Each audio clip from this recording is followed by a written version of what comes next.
So hi everyone, welcome to part 2 of this class. এই ক্লাসের প্রথমে আমরা শিখেছিলাম বেসিক জিনিস শিখেছিলাম কিভাবে স্ক্রিনারকে ওপেন করতে হয়, কিভাবে স্ক্রিনারে এসে স্টক সার্চ করতে হয়, কিভাবে আমরা এখানে দেখেছিলাম কোম্পানির নাম, তারপরে ওয়েবসাইটে কিভাবে যেতে হয়। আমরা দেখেছিলাম বিএসসি এনএসসিতে এর কোড বা এর নাম কিভাবে দেওয়া থাকে। কোম্পানির সম্পর্কে জেনেছিলাম, কোন কোন সেগমেন্টে অপারেশন করে কোম্পানির ব্যাপারে জেনেছিলাম। তারপরে আমরা দুটো ইম্পর্টেন্ট টার্ম অ্যানালিসিস করেছিলাম, একটা ছিল পিভিআইটি, একটা ছিল সেগমেন্ট। আর লাস্টে আমরা ইনকাম স্টেটমেন্ট আর ব্যালেন্স শিটের বেসিক আন্ডারস্ট্যান্ডিং নিয়েছিলাম। তো সেকেন্ড ভিডিওতে এখন আমরা পুরো টেকনিক্যালি যে সমস্ত টার্মগুলো আমাদের জানা প্রয়োজন, যেগুলো খুব ইম্পর্টেন্ট, সেগুলো আমরা এবারে এক্সপ্লেন করা স্টার্ট করব। তো যেমনটা আমরা দেখতে পাচ্ছি, প্রথমেই আছে মার্কেট ক্যাপ আর কারেন্ট প্রাইস। হাই লো বলতে বোঝায় যে শেয়ার মার্কেটে কোম্পানি 52 উইকস, 52 উইকস হাই দাম ছিল 485 টাকা আর লো দাম ছিল 390 টাকা। সেটা আমরা এখান থেকেও দেখতে পারি। যদি আমরা 1 ইয়ার সিলেক্ট করে নিই, তাহলে আমরা দেখতে পাবো যে কোম্পানি হাই ছিল, উম, তারপরে দাম আপ ডাউন হয়েছে। সবচেয়ে লো প্রাইস ছিল এখানে 395, 390তে গিয়েছিল, আর হাই গিয়েছিল সবচেয়ে 485। আর কোম্পানির কারেন্ট প্রাইস বলতে কারেন্ট মার্কেট প্রাইস বোঝায় যে যদি আজকে আমি মার্কেটে শেয়ারটা কিনতে চাই, তাহলে আমাকে কত টাকা দিয়ে একটা শেয়ার কিনতে হবে, সেটাকে বলা হয় কারেন্ট প্রাইস বা কারেন্ট মার্কেট প্রাইস।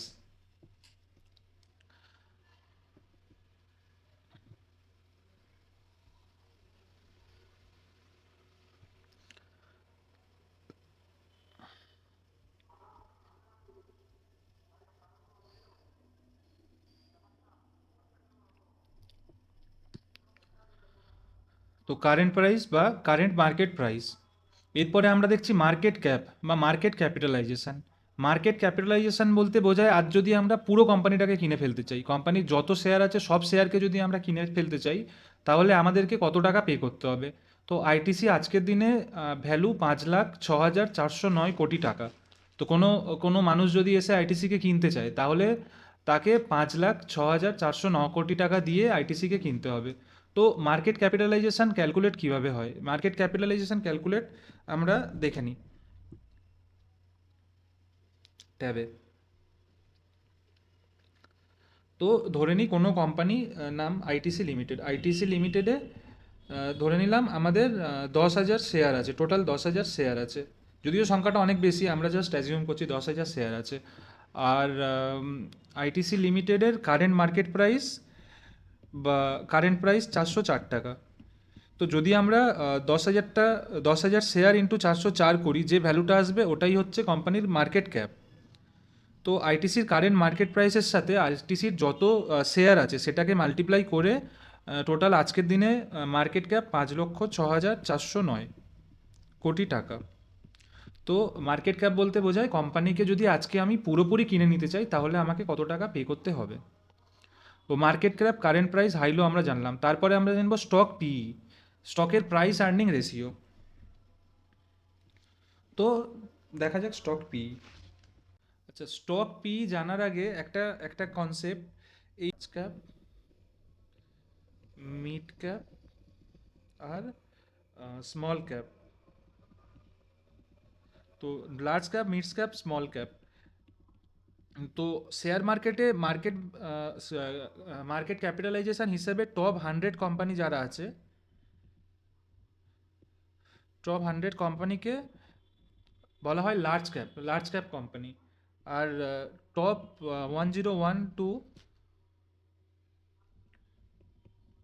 250 কোম্পানি যারা আছে, তাদেরকে বলা হয় মিড ক্যাপ। আর যারা লেস দ্যান 250 কোম্পানির মধ্যে আসে, তাদেরকে বলা হয় স্মল ক্যাপ। তো আমরা যখনই শেয়ারে ট্রেড করতে যাই, তখন আমরা বা মিউচুয়াল ফান্ডে যখন যাই, তখন এটা খুব বেশি দেখা যায় যে large cap, mid cap, small cap. তো small cap, large cap, mid cap depend করে মার্কেট ক্যাপিটালাইজেশনের উপরে। মার্কেট ক্যাপিটালাইজেশনের উপরে ডিপেন্ড করে কোম্পানির বিভিন্ন কোম্পানিকে শেয়ার মার্কেটে 3 ভাগে ভাগ করা হয়। আচ্ছা, এবার আমরা চলে আসি স্টক পিইতে। তো স্টক পিই, আরে স্টক পিই স্টক পি বা প্রাইস আর্নিং, এটাকে প্রাইস আর্নিং রেশিও বলা হয়। P for price, E for earning. তো এর সূত্রটা হলো কোম্পানির current market price divided by কোম্পানির আর্নিং পার শেয়ার। এটাকে যদি আমরা ডিভাইড করি তাহলে আমরা পি রেশিও পাবো। বাট ইপিএস বলতে কি বোঝায়? ইপিএস বলতে বোঝায় আর্নিং পার শেয়ার। তো আমরা যখন কাল ফাইন্যান্সিয়াল স্টেটমেন্ট অ্যানালিসিস করছিলাম, তখন আমরা দেখেছিলাম কোম্পানির নেট প্রফিট হয়েছিল দুশো 270 কোটি টাকা। এটা হয়েছিল কোম্পানির নেট প্রফিট। এই নেট প্রফিট পুরোটাই শেয়ার হোল্ডারদের জন্য প্রাপ্য ছিল। তো আমরা যদি ধরে নিই এখানে যে কোম্পানির নেট প্রফিট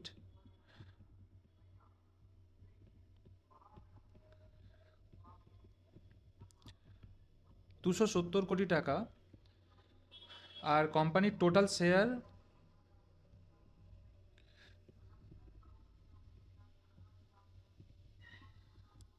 1 crore। তো এটা কোম্পানির টোটাল আর্নিং, আর এটা কোম্পানির টোটাল শেয়ার। তো আর্নিংকে যদি আমরা শেয়ার দিয়ে ভাগ করি তাহলে আর্নিং পার শেয়ার পাবো। তাহলে একটা শেয়ারে কত টাকা ইনকাম করে কোম্পানি।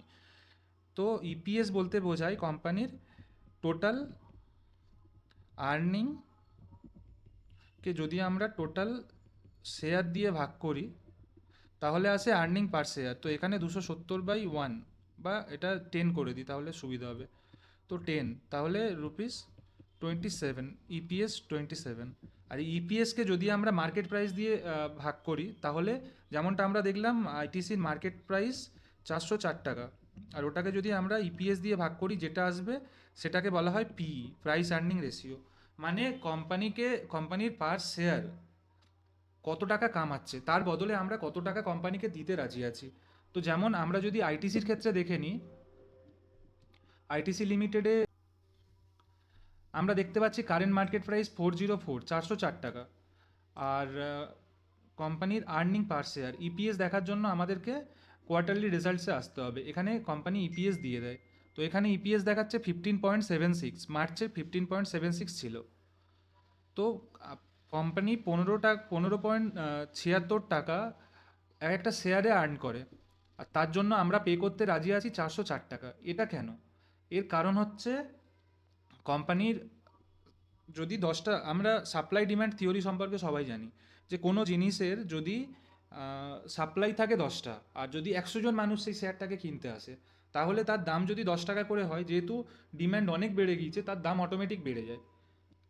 আবার যদি কোনো জিনিসের সাপ্লাই থাকে 10,000 আর 10 জন মানুষও সেটা কিনতে রাজি নয় তাহলে সেটার দাম কমে যায়। যার ডিমান্ড যত বেশি হয় তার দাম তত বেশি হয়, আর যার ডিমান্ড যত কমে যায় তার দাম তত কমে যায়।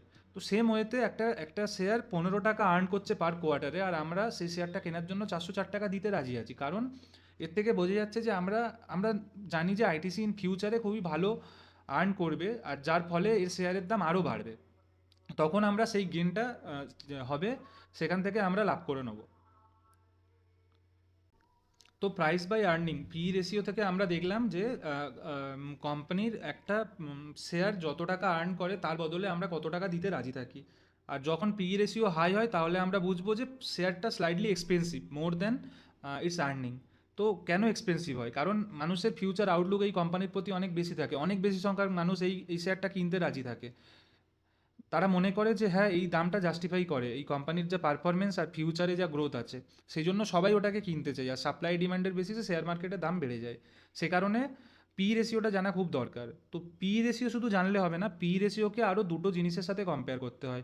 যখন আমরা এরপরে অ্যানালিসিস করব তখন আমরা দেখব যে এর যারা কম্পিটিটার আছে তাদের সাথে এর পি কত। তো আমি ধরে নিলাম আইটিসির পি 25.3, যেটা আমরা স্ক্রিনারে দেখতে পাচ্ছি, আর হিন্দুস্তান ইউনিলিভার বা ম্যারিকো এদের পি যদি 50 বা 60 হয়, তাহলে আমার জানতে হবে যে ইন্ডাস্ট্রিতে যে কম্পিটিটর আছে তাদের গ্রোথ আউটলুক শেয়ার হোল্ডারদের কাছে আইটিসির থেকে অনেক বেশি। তাই আইটিসির পি অনেক কম আর তাদের পি অনেক হাই। তাদের আর ইপিএস অনেক কম থাকা সত্ত্বেও অনেক বেশি দামে মানুষ তাদের শেয়ার কিনতে যাচ্ছে। কিন্তু যদি উল্টোটা হয় যে ইন্ডাস্ট্রিতে আইটিসি পি 25.3 আর এর কম্পিটিটরদের পি 10, 20 বা 15, তাহলে বুঝতে হবে যে আইটিসির ফিউচার আউটলুক বাকি যে কম্পিটিটররা আছে তাদের তুলনায় অনেক বেশি হাই। সেই কারণে আমরা এই শেয়ারটাকে অনেক প্রিমিয়াম দামে কিনতে রাজি হচ্ছি। তো পি জানাটা খুব ইম্পর্টেন্ট, আর তার সাথে যখন আমরা কোনো ডিসিশান নেবো পিটাকে বাকি ওর মার্কেটের সাথে আর বাকি ওর যে কম্পিটিটর আছে ইন্ডাস্ট্রি আর কম্পিটিটর দুজনের সাথে তুলনা করতে হবে। আইটিসি মেনলি যে চারটে সেক্টরে বিজনেস করে, এই চারটে সেক্টরের পি যদি আমরা ক্যালকুলেট করে এভারেজ করে দেখি যে এই চারটে সেক্টর পি 25-এর থেকে বেশি, তাহলে আমার জানতে হবে মার্কেটে বাকি কোম্পানিরা এর থেকে অনেক বেশি ভালো গ্রো করছে, যেটা আইটিসি গ্রো করছে না অত ভালো। আর যদি আমরা দেখি যে মার্কেটে যে পি আছে সেটা আইটিসির পি থেকে কম, তাহলে বুঝতে হবে আইটিসি মার্কেটে বাকি যে কোম্পানি আছে তাদের থেকে অনেক বেশিভাবে গ্রো করছে, সেই কারণে বাকি শেয়ার হোল্ডাররা সেম কম ইপিএস থাকা সত্ত্বেও এটাকে বেশি প্রিমিয়ামে কিনতে রাজি হচ্ছে। তো পি একটা খুবই খুবই ইম্পর্টেন্ট কনসেপ্ট। এরপরে চলে আসি বুক ভ্যালু। তো বুক ভ্যালু সিম্পল, কোম্পানির যতটা লায়াবিলিটিস আছে সেটা বাদ দেওয়ার পরে নেট ভ্যালু কোম্পানি যেটা শো করছে সেটাকে বলা হয় পি। তো পি সেটাকে বলা হয় book value. Book value calculate করা হয় খুব সিম্পলি, টোটাল কোম্পানির যত অ্যাসেটস আছে তার থেকে যত লাইবিলিটিস যদি বাদ দিয়ে দিই তাহলে যে ভ্যালুটা থাকে সেটাকে বুক ভ্যালু। আর এখানে যে 56 দেখাচ্ছে ওটা বুক ভ্যালু পার শেয়ার দেখাচ্ছে। যেহেতু আমরা সব কিছু পার শেয়ারে দেখছি, 404 টাকা পার শেয়ারের দাম, কারেন্ট প্রাইস 404 টাকা পার শেয়ারের দাম, স্টক পি পার শেয়ারের বেসিসে, তো বুক ভ্যালু পার শেয়ারে দেওয়া আছে। যদি আমরা ওভারঅল ভ্যালু দেখতে চাই তাহলে এর যত টোটাল অ্যাসেটস আছে সেটা থেকে আমরা যদি এর যত লাইবিলিটিস আছে, তো যদি আমরা বুক ভ্যালুটাকে দেখতে চাই গ্রস ভ্যালুতে, তাহলে যত অ্যাসেটস আছে তার থেকে যে লাইবিলিটিসটা আছে সেটাকে যদি আমরা মাইনাস করে দিই তাহলে গ্রসে বুক ভ্যালু চলে আসবে। আর যদি পার শেয়ারে বুক ভ্যালু দেখতে চাই, সেম আর্নিংকে যেমন পার টোটাল শেয়ার দিয়ে ভাগ করেছিলাম আর্নিং পার শেয়ার এসেছিলো, বুক ভ্যালুকে যদি টোটাল শেয়ার দিয়ে ভাগ করি তাহলে বুক ভ্যালু পার শেয়ার চলে আসবে। তো এইভাবে বুক ভ্যালু পার শেয়ার ক্যালকুলেট করা হয়। এতটাও ইম্পর্টেন্ট নয় আমাদের ডিসিশন নেওয়ার জন্য যতটা ইম্পর্টেন্ট মার্কেট ক্যাপ আর স্টক পি। তারপরে আসে ডিভিডেন্ড ইল্ড। ডিভিডেন্ড ইল্ডও খুবই ইম্পর্টেন্ট কনসেপ্ট। ডিভিডেন্ড ইল্ড বলতে বোঝায়, আমরা আগের দিন ক্যালকুলেট করেছিলাম ডিভিডেন্ড সম্পর্কে, যে কোম্পানির টোটাল যত আর্নিং হচ্ছে সেই আর্নিংয়ের পুরো পোর্শনটা কোম্পানি শেয়ার হোল্ডারদেরকে দিয়ে দেয় না, একটা একটা পোর্শন শেয়ার হোল্ডারদেরকে দিয়ে দেয়, বাকিটা রিটেন করে রাখে। যেটা রিটেন করে রাখে সেটাকে বলা হয় রিজার্ভ, আর যেটা শেয়ার হোল্ডারদের ক্যাশে ডিস্ট্রিবিউট করে দেয় সেটাকে বলা হয় ডিভিডেন্ড। তো এখানে ডিভিডেন্ড ইল্ড মানে বোঝায় যে কোম্পানি এই শেয়ারটা কিনলে টোটাল ইনভেস্টমেন্টের 3.55% ক্যাশে শেয়ার হোল্ডারদেরকে দিয়ে দেয়, মানে এই পার শেয়ারে অ্যানুয়ালি ডিভিডেন্ড থেকে ইনকাম হবে 3.55 টাকা। তো 100 টাকা যদি এই শেয়ারে কেউ ইনভেস্ট করে ডিভিডেন্ড ইল্ডে, তাহলে সে বছরে ডিভিডেন্ড পাবে 3.55%। তো আমরা এর ডিভিডেন্ডও দেখতে পাবো যে লাস্ট ইয়ারে কোম্পানি কত টাকা ডিভিডেন্ড দিয়েছিল, আর ওটাকে ওর কারেন্ট মার্কেট প্রাইস দিয়ে ভাগ করলে আমরা ডিভিডেন্ড ইল্ড পেয়ে যাবো। তো আগের বছর কোম্পানি 3.55% রিটার্ন শুধুমাত্র ডিভিডেন্ড থেকেই দিয়ে দিয়েছিল। এটা এটা ক্যাপিটাল গেন বাদে, মানে যদি আমরা শেয়ারটা আগের বছরে 300 টাকায় কিনেছিলাম, এবছরে শেয়ারের দামটা 400 টাকা হয়েছে, এই যে 100 টাকার ডিফারেন্সটা এটা তো ক্যাপিটাল গেন্স হবে, এটা তো বিক্রি করলে আমাদের ক্যাপিটাল গেন্স ইনকাম হবে। এর বাইরেও কোম্পানি ক্যাশে দিয়েছিল শেয়ার হোল্ডারদের 3.55%। তো এই যে পার্সেন্টেজটাকে এটাকে বলা হয় ডিভিডেন্ড ইল্ড। এরপরে আসে রিটার্ন অন ক্যাপিটাল এমপ্লয়েড আর রিটার্ন অন ইকুইটি।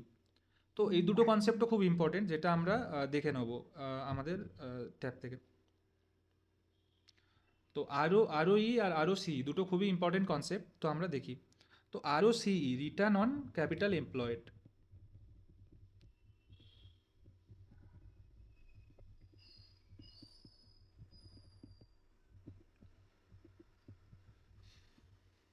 তো আরও সির ফর্মুলা হচ্ছে ইভিআইটি বা পিবিআইটি, যেটা আমরা আগের ভিডিওতে এক্সপ্লেন করেছিলাম। PBIT profit before interest and tax, সেটাকে যদি আমরা ক্যাপিটাল এমপ্লয়েড দিয়ে ভাগ করি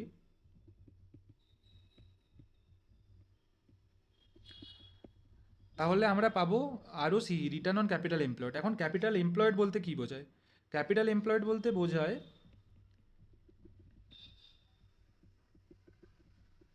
যে কোম্পানির টোটাল যত অ্যাসেটস আছে, টোটাল অ্যাসেটস মানে ফিক্স অ্যাসেটস আর কারেন্ট অ্যাসেটস। কাল আমরা দেখেছিলাম ফিক্স অ্যাসেটস কারেন্ট অ্যাসেটস কাকে বলে, ডেফিনেশন দেখেছিলাম, কীভাবে ক্লাসিফাই করা হয় সেটা জেনেছিলাম। এর থেকে যদি আমরা কারেন্ট লায়াবিলিটিস বিয়োগ করে দিই তাহলে আমরা পেয়ে যাব ক্যাপিটাল এমপ্লয়েড বা কোম্পানির নেট অ্যাসেটস, যেটা সেটাকে আমরা ক্যাপিটাল এমপ্লয়েড বলি। যে যত টাকা কোম্পানিতে এমপ্লয় করা আছে, এটাকে বার করা আর একটা সূত্র আছে, সেটা হলো কোম্পানির টোটাল শেয়ার প্লাস রিজার্ভ, যেটা শেয়ার হোল্ডারদের পুরো প্রাপ্য, প্লাস ডেপ, এটাকেও ক্যাপিটাল এমপ্লয়েড বলা হয়।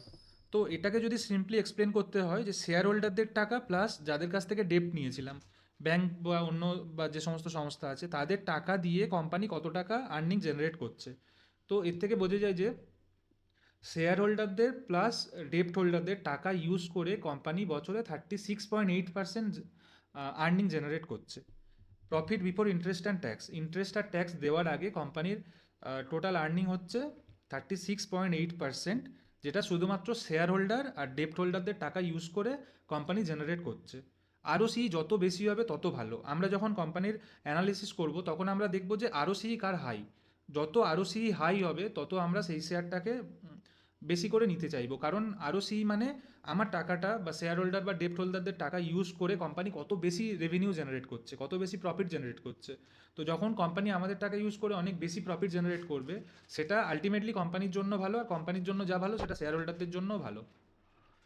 সেম হয়ে আসে return on equity. Return on equity যখন আমরা দেখলাম আরওসি শেয়ার হোল্ডার প্লাস ডেপ্ট হোল্ডারদের টাকা ইউজ করে কত রেভিনিউ কোম্পানি জেনারেট করছে, সেটা যখন আমরা দেখি তখন আমরা ক্যালকুলেট করি ROC, return on capital employed.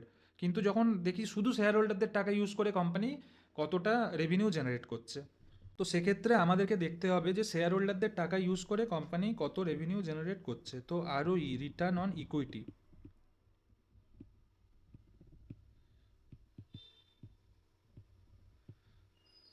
তো আমরা ROC, return on capital employed use করার সময় আমরা নিয়েছিলাম profit before interest and tax. তো এখন আমরা চাইছি ডেপ্ট হোল্ডাররা চলে যাক, শুধু শেয়ার হোল্ডারদের দেখবো। তো ডেপ্ট হোল্ডারদের আমরা দিই ইন্টারেস্ট, তো এর থেকে ইন্টারেস্ট মাইনাস করে দেবো। আর বাকি শুধু শেয়ার হোল্ডারদের দেখবো, বাকি আর কোনো স্টেক হোল্ডারদের দেখবো না, তো এর থেকে আমরা ট্যাক্সও মাইনাস করে দেবো।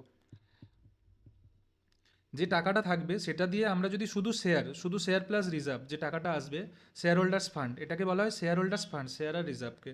তো যদি share holders fund, share holders equity দিয়ে আমরা ভাগ করি, তাহলে আমরা পাবো রিটার্ন অন ইকুইটি। তো এটাকে যখন আমরা টেকনিক্যালি দেখি এটাকে বলা হয় প্রফিট আফটার ট্যাক্স। তো যখন আমরা profit before interest and tax থেকে ইন্টারেস্ট বাদ দিই তখন আমাদের আসে প্রফিট বিফোর ট্যাক্স। তার থেকে যদি ট্যাক্স বাদ দিয়ে দিই তাহলে বলা হয় profit after tax. Simple, profit before interest and tax, before interest and tax. তো যখন ইন্টারেস্ট আর ট্যাক্স মাইনাস করে দেবো তখন আসবে প্রফিট আফটার ট্যাক্স। তো profit after tax divided by shareholders equity. সেটা থেকে আমরা যখন ভাগ করি তখন আমরা পাই আরওই, মানে শেয়ার হোল্ডারদের শুধুমাত্র টাকা ইউজ করে কোম্পানি জেনারেট করছে 27.3%, আইটিসি জেনারেট করছে। তো আইটিসির আরওই 27.3% আর আরওসি 36.8%। আমরা যদি স্ক্রিনারে আসি দেখতে পাবো যে এর আরওসি 36.8%, মানে শেয়ার হোল্ডার প্লাস ডেপ্ট হোল্ডারদের টাকা ইউজ করে এরা 36% জেনারেট করছে রেভিনিউ।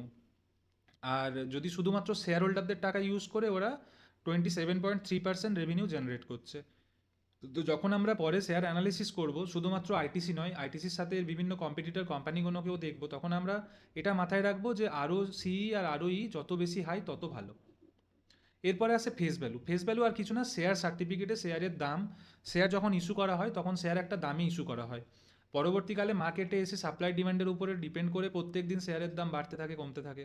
যদি দেখি যে 3 অক্টোবর ক্লোজিং প্রাইসে আইটিসির শেয়ারের দাম -0.32% কমেছে, কাল গিয়ে আবার 0.5%ও বাড়তে পারে। তো current price regular up down করতে থাকে, বাট ফেস ভ্যালু যেটাকে আমরা ব্যালেন্স শিটে দেখাই সেটা একটা ফিক্সড থাকে, আর যেটা শেয়ার সার্টিফিকেটে মেনশন থাকে সেটাকে বলা হয় ফেস ভ্যালু। এরপরে আসে প্রোমোটার হোল্ডিং। প্রোমোটার মানে কোম্পানি যখন শুরু হয়েছিল, যেমন রিলায়েন্স খুললে দেখবো প্রোমোটার হোল্ডিং। আইটিসিতে প্রোমোটার হোল্ডিং জিরো, কারণ আইটিসি যখন শুরু হয়েছিল যারা ছিল তারা সমস্ত শেয়ার বেচে দিয়েছে, এখন আইটিসিকে অন্য বোর্ড কন্ট্রোল করে। যদি আমরা রিলায়েন্স সার্চ করি তাহলে আমরা দেখতে পাবো প্রোমোটার হোল্ডিং 50.1%, মানে প্রোমোটার বলতে আমরা এখানে দেখতে পাবো প্রোমোটার কারা আছে। যদি আমরা নিচে চলে আসি, যদিও পরে আমরা এটাকে নিয়েও একটা এক্সপ্লেনেশন দিয়ে অ্যানালিসিস করব, বাট নর্মালি এখন দেখে নিই। তো রিলায়েন্সের প্রোমোটার এরাই আছে, মেনলি রিলায়েন্সের প্রোমোটার আম্বানিই বলা যায়। ও বিভিন্ন কোম্পানি খুলে রেখে বিভিন্নভাবে এগুলোকে বিভিন্ন এগুলোকে কন্ট্রোল করছে। তো আইটিসির যেমন প্রোমোটার হোল্ড করে 50%। মানে মেনলি আম্বানি 50.1%।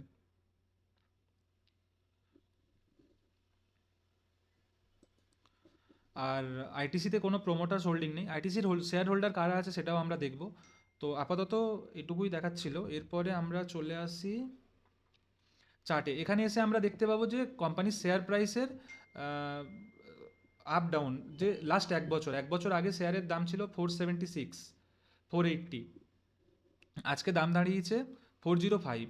এর কারণ অনেক আছে। এর কারণ শেয়ার মার্কেটে শেয়ার প্রাইস আপ ডাউন করে বিভিন্ন ক্ষেত্রে। যেমন আমরা দেখেছি এর এক্সপোর্ট থেকে 16% ইনকাম হয়, যখন আমরা অ্যাবাউটে দেখছিলাম যে কোম্পানির টোটাল আর্নিংয়ের 16% এক্সপোর্ট থেকে হয়। আর আমেরিকাতে ডোনাল্ড ট্রাম্প যে ট্যারিফ নিয়ে আহ, বিভিন্ন রকম 50% বা বিভিন্ন ট্যারিফ লাগাচ্ছে, তার জন্য এর শেয়ার ইম্প্যাক্ট হয়েছে, রেভিনিউ ইম্প্যাক্ট হয়েছে, সে কারণে শেয়ারের দাম পড়েছে। এছাড়াও বিভিন্ন কারণ থাকে, বিভিন্ন কারণের উপর ডিপেন্ড করে শেয়ারের প্রাইস আপ ডাউন করতে থাকে। তো 1 মান্থের হিসেবে আমরা দেখতে পাবো এই শেয়ারের দাম 1 মাস আগে 3 সেপ্টেম্বরে ছিল 411 টাকা, এখন হয়েছে 404 টাকা। 6 মান্থে আমরা যদি যাই তাহলে 6 মাস আগে শেয়ারের দাম ছিল 406 টাকা। 6 মাস তারপরে এটা বেড়ে হয়েছিল 442 টাকা, আবার কমে হয়েছে 405 টাকা। শেয়ার মার্কেটে শেয়ার প্রাইস আপ ডাউন চলতেই থাকে। তো সেটাকে ট্র্যাক করার জন্য আমরা চার্ট থেকে দেখতে পাই। আমরা এখানে আরও দেখতে পাই পি রেশিও। যদি পি রেশিও ট্র্যাক করতে চাই যে কোম্পানি শেয়ার হোল্ডারদের আর ডেপ্ট হোল্ডারদের টাকা ইউজ করে আর্নিং কতটা করছে, তো লাস্ট 5 বছরে এ অনেক বেশি আর্নিং বাড়িয়ে নিয়েছে। লাস্ট 1 ইয়ারে দেখলে দেখবো যে প্রায় ফ্ল্যাটই আছে। 6 মান্থে দেখলে আমরা দেখবো সেম ফ্ল্যাটই আছে। লাস্ট 10 ইয়ার্সে দেখলে আমরা দেখবো যে কোম্পানির পি রেশিও অনেক বেশি বেড়েছে, মানে শেয়ার হোল্ডারদের ডেপ্ট হোল্ডারদের টাকা ওরা খুব ভালোভাবে ইউটিলাইজ করছে।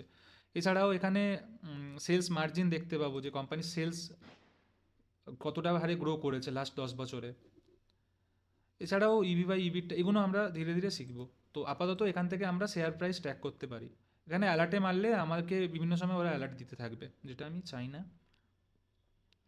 আচ্ছা, এখানে প্রাইস অন এনএসি দেখাচ্ছে। যদি আমরা প্রাইস অফ বিএসসি দেখতে চাই, বিএসসির ওয়েবসাইটেও এনএসির ওয়েবসাইটেও দেখতে পারি। ওরা যে প্রাইসটা দেখাচ্ছে সেটা এনএসির ভিত্তিতে। তারপরে এখানে কিছু প্রোস কনস লিখে রেখেছে, যেগুলো এতটা ইম্পর্টেন্ট নয়, যেগুলো জাস্ট ওরা এআই জেনারেটেড। প্রোস কন আর মেশিন জেনারেটেড, ওরা বলেও দিয়েছে দিস প্রোস অ্যান্ড কনস আর মেশিন জেনারেটেড। নর্মালি এআইকে কিছু ফর্মুলা ওরা দিয়ে দিয়েছে, তার বেসিসে এআই সব কোম্পানিরই প্রোস কনস দিয়েছে। নট ম্যান্ডেটরি কি এটাই ওর স্ট্রং জোন আর এটাই ওর উইক জোন। এছাড়াও অনেক বেশি স্ট্রং জোন থাকতে পারে, অনেক বেশি উইক জোনও থাকতে পারে। তো নর্মালি এটাকে ইগনোর করাই বেটার। এরপরে আসে পিয়ার কম্প্যারিজন। যেমনটা বলছিলাম যে ফাস্ট মুভিং কনজিউমেবল গুডস, যেটাতে মেনলি আইটিসি থাকে। তো এর কম্পিটিটর আছে Hindustan Unilever, Hindustan food, Godavari, bio reference, এছাড়াও বহু কোম্পানি আছে। তো এইভাবে আমরা দেখতে পাই এর কম্পিটিটর কারা আছে, তাদের কারেন্ট মার্কেট প্রাইস কত আছে, প্রত্যেকের পি দেখতে পাই। আমরা যদি দেখি হিন্দুস্তান ইউনিলিভারের পি এর প্রায় ডবলেরও বেশি। কারণ হিন্দুস্তান ইউনিলিভার অনেক হাই মার্জিনে ইউজ করে, আর ওদের মার্কেট ক্যাপ অলমোস্ট প্রায় সেম, কিন্তু এর পি যেহেতু বেশি, সে কারণে আমরা দেখতে পাচ্ছি এর মার্কেট প্রাইসও বেশি। কারণ কোম্পানি শেয়ার হোল্ডার আর ডেপ্ট হোল্ডারদের টাকা ইউজ করে আইটিসি যে রেভিনিউ জেনারেট করে, হিন্দুস্তান ইউনিলিভার তার ডবল রেভিনিউ জেনারেট করে। তো স্বাভাবিক না তার দাম অনেক বেশি হবে। ডিভিডেন্ড ইল্ড, যেমন আইটিসির ডিভিডেন্ড ইল্ড অনেক বেশি, হিন্দুস্তান ইউনিলিভারের কম। হিন্দুস্তান ইউনিলিভার কী করে, শেয়ার হোল্ডারদের টাকা ক্যাশে ডিস্ট্রিবিউট কম করে, সে টাকাটাকে নিয়ে ওরা বিভিন্ন জায়গাতে ইনভেস্ট বেশি করে। আর আইটিসি সেটাকে বেশি বেশিভাবে সেগুলোকে ডিস্ট্রিবিউট করে। আমরা নেট প্রফিট দেখতে পাই, কোয়ার্টারলি প্রফিট দেখতে পাই, সেলস, কোয়ার্টারলি সেলস দেখতে পাই, কত ভেরিয়েন্স হয়েছে আগের বারের থেকে, পজিটিভলি কতটা বেড়েছে বা কতটা নেগেটিভলি বেড়েছে। যেমন দেবানগেরে সুগারের সেলস আগের কোয়ার্টারের থেকে এই কোয়ার্টারে 47% ডাউন হয়েছে। হিন্দুস্তান আইটিসি 20% আপ হয়েছে। আর R O C return on capital employed দেখতে পাই আমরা এখানে। আচ্ছা, আমি ভুল বললাম। পি হ্যাঁ, এটা কি কান্তারা ভালো হয়েছে। প্রথম একটু দেরি হয়ে গিয়েও আচ্ছা, পি মানে price to earning ratio, current market price divided by EPS. তো যেমনটা আমরা দেখেছিলাম যে আইটিসির পি রেশিও 25.28, আর হিন্দুস্তান ইউনিলিভারের পি রেশিও 56.24। মানে হিন্দুস্তান ইউনিলিভারের 1 টাকা আর্নিংয়ের জন্য বা লোকেরা 56 টাকা দিতে রাজি আছে, কারণ লোকেরা মনে করছে যে হিন্দুস্তান ইউনিলিভার অনেক বেশি ফিউচারে গ্রো করবে, আইটিসির থেকেও বেশি। সে কারণে আমরা দেখতে পাই কারেন্ট মার্কেট প্রাইসও বেশি। আচ্ছা, রিটার্ন অন ক্যাপিটাল এমপ্লয়েড আইটিসির বেশি, হিন্দুস্তান ইউনিলিভারের কম। তো আমি যখন এক্সপ্লেন করছিলাম আমি পির বদলে আরও সিকে এক্সপ্লেন করে দিয়েছিলাম, বাট মেনলি আমরা এক্সপ্লেনেশন দেখছি না, আমরা যখন ফিগার দেখবো সেটা যদি এটা আরও সি হতো তাহলে উল্টোভাবেই আমরা বুঝতাম যে আইটিসি থেকে হিন্দুস্তান ইউনিলিভার অনেক বেশি শেয়ার হোল্ডারদের টাকা ইউটিলাইজ করছে, কিন্তু এটা পি ছিল, আমি খেয়াল করিনি। তারপরে আসে এর কোয়ার্টারলি রেজাল্টসে আমরা দেখতে পাই যে এর সেলস কত হয়। তো 2022 সাল থেকে 2025 সাল অবধি আমরা যদি দেখি তাহলে সেল 18,000 থেকে 21,000 কোটি টাকাতে এসছে। কনস্ট্যান্ট বেসিসেই আছে, খুব বেশি গ্রোও করেনি, খুব বেশি ডাউনও হয়নি। 18, 17 প্রায় অনেক বছর চলেছে, তারপরে এসে আবার লাস্ট কোয়ার্টারে 21,000-এ এসছে। এক্সপেন্সেসও সেম, 12,000 থেকে 14,000, যেমন সেলস বেড়েছে এক্সপেন্সেসও বেড়েছে। তো অপারেটিং প্রফিট, যেমনটা আমি ইনকাম স্টেটমেন্ট এক্সপ্লেনেশন দেওয়ার সময় বলেছিলাম, সেলস থেকে এর মেটেরিয়াল কস্ট আর এমপ্লয়ি কস্ট, ডাইরেক্ট এক্সপেন্সেস যেগুলো আছে ওটাকে যখন মাইনাস করব তখন আমাদের আসে অপারেটিং প্রফিট থেকে যখন আমরা ওর যে অপারেটিং এক্সপেন্সেসগুলো আছে সেগুলোকে বিয়োগ করব তখন আসবে আমাদের প্রফিট বিফোর ট্যাক্স। যতক্ষণ ইন্টারেস্টের আগে আসে profit before interest and tax, তার থেকে আমরা যখন বিয়োগ করব ইন্টারেস্ট বিয়োগ করব, ট্যাক্স বিয়োগ করব, তখন আসবে নেট প্রফিটকে যদি টোটাল শেয়ার দিয়ে ভাগ করি তাহলে আসে ইপিএস। তো কোয়ার্টারলি রেজাল্টে আমরা দেখতে পাই ইনকাম স্টেটমেন্টই ওটা একটু আলাদাভাবে ওরা প্রেজেন্ট করেছে। সেলস থেকে ডাইরেক্ট কস্ট থেকে অপারেটিং প্রফিট হলো, অপারেটিং প্রফিট থেকে আদার সমস্ত যেগুলো আছে সেগুলোকে মাইনাস করার পরে আমরা দেখতে পাই প্রফিট বিফোর ট্যাক্স আসে, ট্যাক্স বিয়োগ করার পরে নেট প্রফিট আসে, নেট প্রফিটকে টোটাল শেয়ার দিয়ে ভাগ করলে ইপিএস পার শেয়ার। আমরা যদি চাই কখন, এগুলো তো স্ক্রিনার দিয়েছে, এগুলোকে যদি স্ক্রিনার ভুলও হতে পারে, তো সে কারণে স্ক্রিনার নিচে এর পিডিএফের কপি যেটা কোম্পানি শেয়ার হোল্ডারদের জন্য এনএসি বা বিএসসির ওয়েবসাইটে পাবলিশ করেছিল সেটাকে ওরা দিয়েছে। আমরা যদি এখানে ক্লিক করি তাহলে আমরা ডাইরেক্টলি সেই ডকুমেন্টসে চলে যাব যেটা আইটিসি দিয়েছিল। অ্যানোডেটেড ফাইন্যান্সিয়াল রেজাল্ট, এখানে নিচে এসে ও পুরো রেজাল্টটাকে এক্সপ্লেন করেছিল। কোয়ার্টারলি রেজাল্ট এখানে পুরো এক্সপ্লেনেশন দেওয়া আছে, কারোর যদি পড়ার ইচ্ছা হয় এখানে ডাউনলোড করেও সে পড়তে পারে। আর এখানে আরও অনেক বেশি ডাটা দেওয়া আছে, অনেক ডিপের ডাটা দেওয়া আছে এখানে। ও সেগমেন্ট রেভিনিউ দিয়েছে, বিভিন্ন সেগমেন্টে কীভাবে ও জেনারেট করে, সিগারেট থেকে, এফএমসিজি থেকে, hotel business, agri business, paper boards থেকে। যেমনটা এখানে অ্যাবাউটে লেখা ছিল, ওরা মেনলি এখান থেকেই এই পিডিএফ ডাউনলোড করে ওরা পার্সেন্টেজটা ক্যালকুলেট করে। তো কোম্পানিকে তিনটে জিনিস দিতে হয়, একটা কোয়ার্টারলি রেজাল্ট যেটা পার কোয়ার্টারলি ওদের সেবিকে দিতে হয় শেয়ার হোল্ডার্সদের জন্য। সেবি মানে securities exchange board of India, সেবিকে দিতে হয়, যেটাকে ওরা এনএসসি বা বিএসসির ওয়েবসাইটে পাবলিশ করে। আর অ্যানুয়ালি কোম্পানিকে প্রফিট অ্যান্ড লস আর ব্যালেন্স শিট দিতে হয়। তো কোয়ার্টারলি যেটা দেয় সেটাকে পিএলই দেয়, কোয়ার্টারলি প্রফিট অ্যান্ড লসই দেয়। কোয়ার্টারলি কোম্পানিকে জানাতে হয় যে কোয়ার্টারলি কত কোম্পানি প্রফিট বা লস করলো, আর বছরে সেটাকে মিশিয়ে একটা দিতে হয়। তো আমরা যদি দেখি ইয়ার অন ইয়ার ওয়াইজ 10 বছর, লাস্ট 10 বছর আইটিসি সেলস প্রায় ডবল হয়ে গিয়েছে, 35,000 কোটি টাকা থেকে 75,000 কোটি টাকা। আচ্ছা, এর পিছনে ইনফ্লেশনও কাজ করে, প্রত্যেক বছর আমরা জানি যে টাকার ভ্যালু বাড়ছে। কারণ 10 বছর আগে আমরা যে প্রোডাক্টটা 10 টাকাতে কিনতে পারতাম আজকে সেটা আমরা 10 টাকাতে কিনতে পারি না। তো যখন আমরা সেলের 10 বছরের ডিফারেন্স দেখব তখন আমাদেরকে ইনফ্লেশনটাকেও মাথায় রাখতে হবে, যে শুধুমাত্র যে কোম্পানির সেলস বেড়েছে সে কারণে সেলের ভ্যালু বেড়েছে সেটা নয়, কোম্পানির ইনফ্লেশনও বেড়েছে। ইনফ্লেশন আমরা বুঝতে পারি এক্সপেন্সেস থেকে। 10 বছর আগে 35,000 টাকা সেলস করার জন্য কোম্পানিকে 22,000 টাকা খরচা করতে হতো, এখন কোম্পানির 75,000 টাকা সেলস করার জন্য প্রায় 50,000 টাকা খরচা করতে হয়।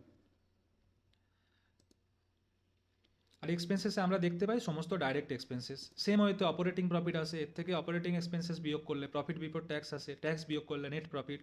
তো যখন কারোর অ্যানালিসিস করার হবে সে দেখতে পারে যে লাস্ট 10 বছরে হিন্দুস্তান ইউনিলিভারের সাথে যদি আইটিসিকে কম্পেয়ার করে তাহলে দেখতে পাবে আইটিসির সেলস কত পার্সেন্ট হারে বেড়েছে। পার্সেন্ট ক্যালকুলেট করার জন্য এটাকে বিয়োগ করে ডিভাইডেড বাই এটা করলেই এসে যাবে।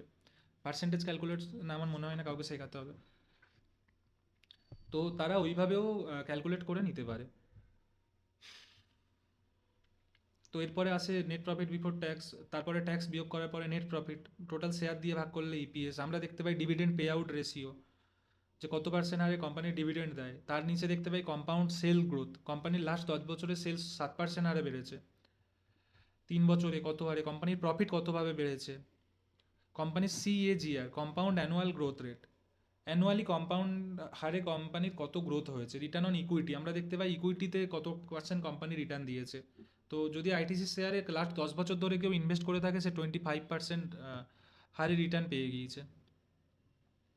লাস্ট ইয়ারে আইটিসি 27% রিটার্ন দিয়েছে। তো এখান থেকে এগুলো দেখতে পাই। এরপরে আসে ব্যালেন্স শিট। ব্যালেন্স শিটও যেমন আমরা কাল দেখেছিলাম ইকুইটি ক্যাপিটাল রিজার্ভ।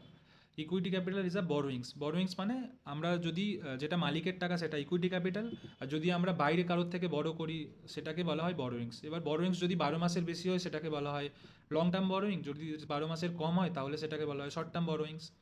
তারপরে আমরা দেখতে পাই কারেন্ট লাইবিলিটিস বা যেটা আদার লাইবিলিটিস লিখেছে। এখানে নন কারেন্ট লাইবিলিটিসও থাকতে পারে, কোনো লাইবিলিটিস যদি 12 মাসের বেশি থাকে তাহলে আদার লাইবিলিটিসে ওরা দুটো ভাগ করে দেয়, current liabilities non current liabilities, but generally other liabilities. আর এদিকে fix assets, capital work in progress. Capital work in progress মানে আইটিসি কোনো একটা প্রজেক্টে টাকা দিয়েছে বাট প্রজেক্টটা এখনও কমপ্লিট হয়নি, প্রজেক্টটা যখন কমপ্লিট হয়ে যাবে তখন সেটা ওর ফিক্স অ্যাসেটসে চলে আসবে। কিন্তু যতদিন ওটা পেন্ডিং আছে, যতদিন প্রজেক্টটা চলছে, যেমন আমরা মেট্রোর ক্ষেত্রে দেখি, মেট্রোতে একটা মেট্রো লাইন পুরো কমপ্লিট করতে রেলের সময় লাগে প্রায় 5 থেকে 6 বছর। তো এই 5 থেকে 6 বছর যে ইনভেস্টমেন্টটা হয় সেটা সিডব্লিউআইপিতে দেখানো হয়। যখন ওটাকে কমপ্লিট হয়ে যাবে মেট্রো লাইনটা সেটাকে আমরা ফিক্সড অ্যাসেটসে দেখাবো। এরপরে আসে ইনভেস্টমেন্ট। যদি কোম্পানি কোনো রকম কোনো জায়গাতে ইনভেস্ট করেছে শুধুমাত্র গেইন করার জন্য, সেটাকে ইউজ করার জন্য নয়, তাহলে সেটা ইনভেস্টমেন্টে আসবে। আর যদি ইউজ করার জন্য হয় তাহলে ফিক্সড অ্যাসেটসে আসবে। এরপরে আসে আদার অ্যাসেটস। আদার অ্যাসেটসও সেম। যদি কোনো অ্যাসেটসের যেমন এখানে আছে স্টক, ডেটর্স, ক্যাশ। তো ডেটর্সের থেকে যদি টাকা পাওয়ার আমাদের আশা নেক্সট 12 মান্থে বা নর্মাল অপারেটিং সাইকেলের মধ্যে থাকে তাহলে সেটাকে আমরা কারেন্ট অ্যাসেটসের মধ্যে দেখাবো। যদি আমাদের মনে হয় যে না নেক্সট 12 মাস বা ওর কারেন্ট অপারেটিং সাইকেলের মধ্যে পাবো না, তাহলে আমরা সেটা নন কারেন্টে দেখাবো। সেম ওয়েতে যেমন লাইবিলিটিসকে ওরা ডিভাইড করে তেমনি অ্যাসেটসকেও ডিভাইড করে। এইভাবে টোটাল অ্যাসেটস টোটাল লাইবিলিটিস করা হয়। এরপরে আসে ক্যাশ ফ্লো। ক্যাশ ফ্লো খুবই ইম্পর্টেন্ট কনসেপ্ট। আমরা জাস্ট বেসিক অ্যানালিসিস করছি, এর পরবর্তীকালে আমি শুধুমাত্র balance sheet, profit and loss আর ক্যাশ ফ্লো স্টেটমেন্টের আলাদা একটা মাস্টার ক্লাস নিয়ে আসবো, যেখানে আমরা প্রত্যেকটা ডিপে গিয়ে অ্যানালিসিস করব। আরও যেমনটা আমরা বেসিক আন্ডারস্ট্যান্ডিং নিয়েছিলাম তার থেকে অনেক বেশি ডিপে গিয়ে দেখবো যে কীভাবে আমরা আরও বেটার ওয়েতে আন্ডারস্ট্যান্ড করতে পারি profit and loss, balance sheet আর ক্যাশ ফ্লোসকে। আর cash flow, profit and loss, balance sheet এটা ফাইন্যান্সিয়াল স্টেটমেন্টের পার্ট। তো কোম্পানিকে অ্যানুয়ালি ফাইন্যান্সিয়াল স্টেটমেন্ট অডিটরকে দিয়ে সাইন করাতে হয়, আর সাইন করানোর পরে সেটাকে পাবলিশ করতে হয়। তো আমরা যখন মাস্টার ক্লাস আনবো তখন আমরা এটাকে ডিপে জানবো, বাট এখন আমরা বেসিক ওয়েতে জেনে নিই যে অপারেটিং অ্যাক্টিভিটি কোম্পানির যেমন normal debtors, inventory, payable, working capital changes, কোম্পানির ডে টু ডে অপারেশনে ডেটার্স, ক্রেডিটার্স, এদের জন্য কোম্পানির টোটাল কত ক্যাশ ফ্লো। ক্যাশ ফ্লো মানে ক্যাশ বাইরে যাচ্ছে না ক্যাশ আসছে।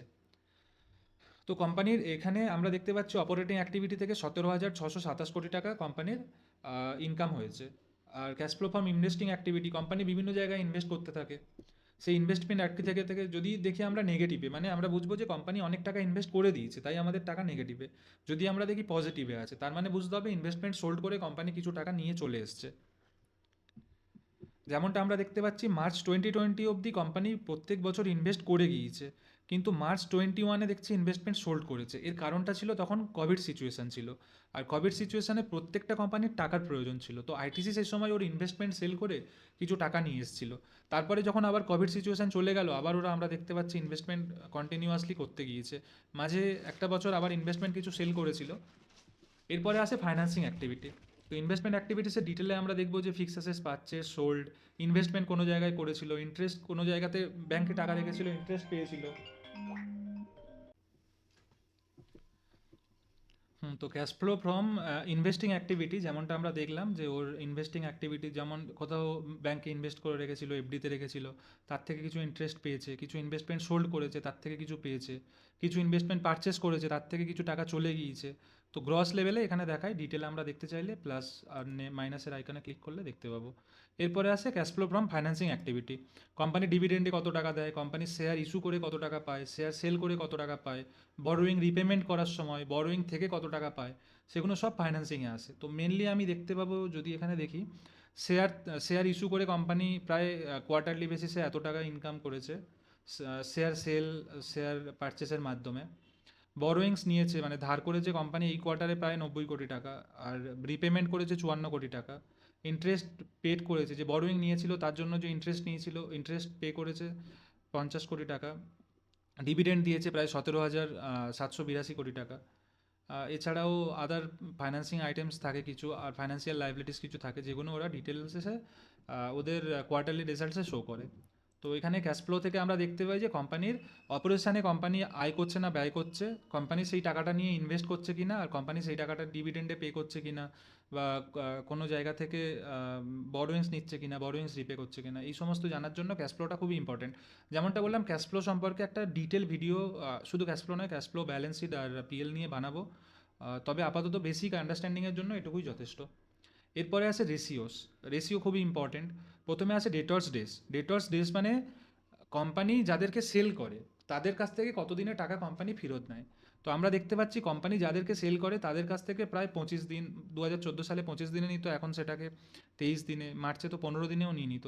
তো কোম্পানি যাদেরকে ধারে সেল করে তাদের থেকে কোম্পানি টাকা কতদিনে ফেরত নেয়? 15 দিনে।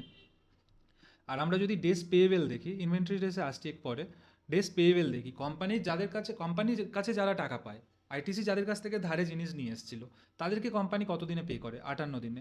তো এটা একটা খুবই হেলদি রিপোর্ট, যে আমার কাছে যারা টাকা পায় তাদেরকে আমি 58 দিন পরে টাকা পেমেন্ট করব, বাট আমি যাদের কাছে টাকা পাই তাদের কাছ থেকে 25 দিনে নিয়ে নিই। মানে কি, আমি তাদের কাছ থেকে 25 দিনে নিয়ে আবার তাদের সেল করে আবার 25 দিনে নিয়ে নিচ্ছি, আর আমার কাছে যারা পায় তাদেরকে আমি 58 দিনে দিচ্ছি। মানে এটা আমার জন্য খুবই ভালো একটা ইন্ডিকেশান যে আমি তাদের কাছ থেকে দুবার টাকা নেওয়ার পরে কাউকে একবার টাকা ফেরত দিচ্ছি। যে কোনো কোম্পানির জন্য এটা বেস্ট সিনারিও। এরপরে আছে ইনভেন্টরি ডেজ। কোম্পানি যে স্টক তৈরি করে সেই স্টকটা পুরোপুরি সেল করতে কতদিন সময় নেয়? তো মার্চ 2014-তে কোম্পানি নিত 228 দিন। মার্চ 2025, 10 বছরের মধ্যে কোম্পানি সেই ইনভেন্টরি ডেজটাকেও কমিয়ে নিয়েছে। এখন কোম্পানি যে ইনভেন্টরিটা তৈরি করে, যে স্টক তৈরি করে, 178 দিনের মধ্যেই পুরোপুরি সেল করে দেয়।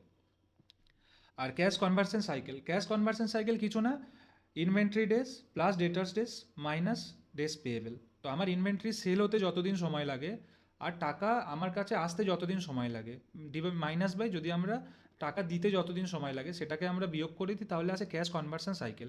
ক্যাশ কনভার্সন সাইকেল মানে কোম্পানি যখন বিজনেসে 1 টাকা লাগায়, সেই টাকা লাগিয়ে কোম্পানি র মেটেরিয়াল কেনে, র মেটেরিয়াল থেকে ইনভেন্টরি তৈরি করে, ইনভেন্টরিটা সেল করে ডেটার্সদের থেকে, ডেটার্সদের কাছ থেকে টাকা কালেক্ট করে, সেই টাকাটা কালেক্ট করে ক্রেডিটর্সদের পেমেন্ট করে যাদের কাছ থেকে ধারে কিনেছিল। তো এই এই কিনে তাদেরকে পে করার পরে যেটা থাকে সেটা আবার কোম্পানির কাছে ক্যাশটা ফিরে আসে। তো এই ক্যাশ টু ক্যাশ, ক্যাশে ক্যাশ ইনভেস্ট করে সেটা থেকে র মেটেরিয়াল কিনে, র মেটেরিয়ালটাকে সেল করে, সমস্ত ডেটার্সদের থেকে টাকা কালেক্ট করে ক্রেডিটর্সদের পেমেন্ট করার পরে আবার সেই ক্যাশটা যে ফিরে আসে, এই যে ক্যাশ কনভার্সন, ক্যাশের যে ঘুরছে, এটাকে বলা হয় ক্যাশ কনভার্সন সাইকেল। আর আসে ওয়ার্কিং ক্যাপিটাল ডেজ। তারপরে আসে ওয়ার্কিং ক্যাপিটাল ডেজ।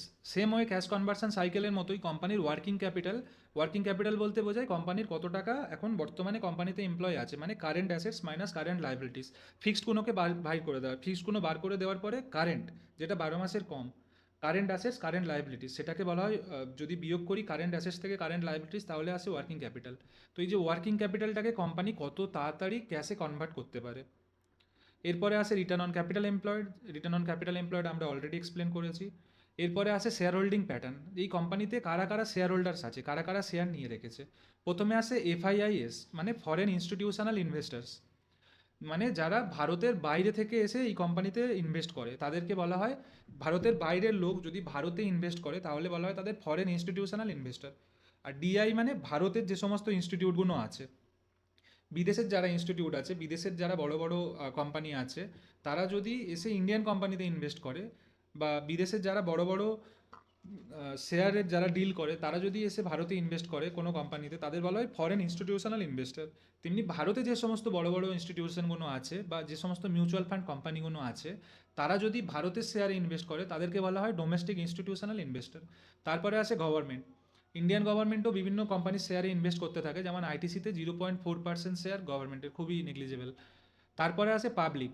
পাবলিক বলতে আমার মতো, আপনাদের মতো রিটেল পাবলিক যারা আছে, তারা হচ্ছে যখন ইনভেস্ট করে তখন আসে পাবলিকের মধ্যে।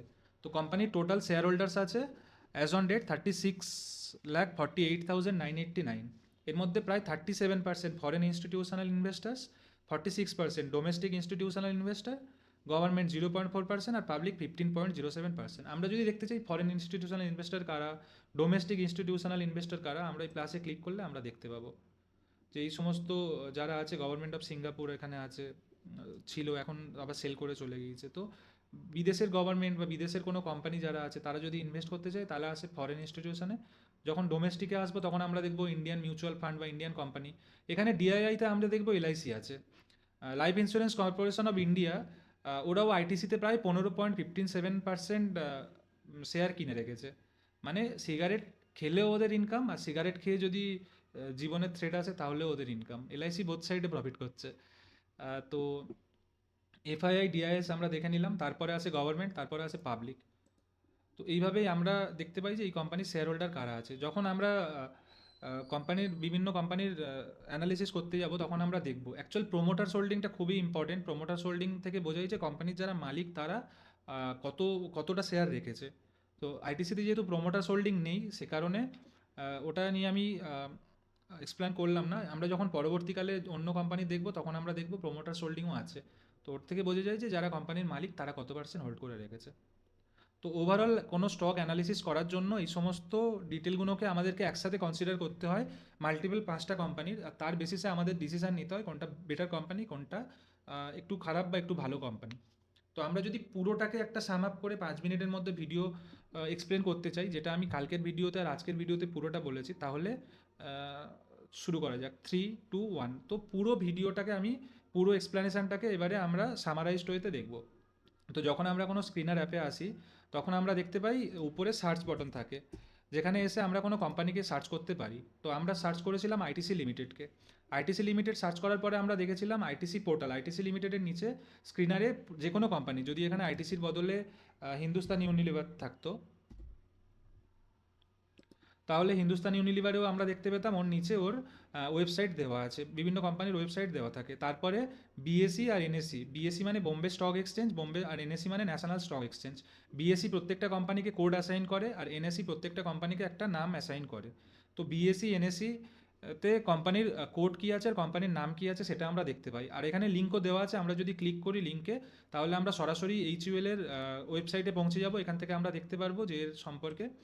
এরপরে বিএসসিতে ক্লিক করলে বোম্বে স্টক এক্সচেঞ্জে যত ইনফরমেশান আছে হিন্দুস্তান ইউনিলিভার নিয়ে সেগুলোকে আমরা দেখতে পারবো।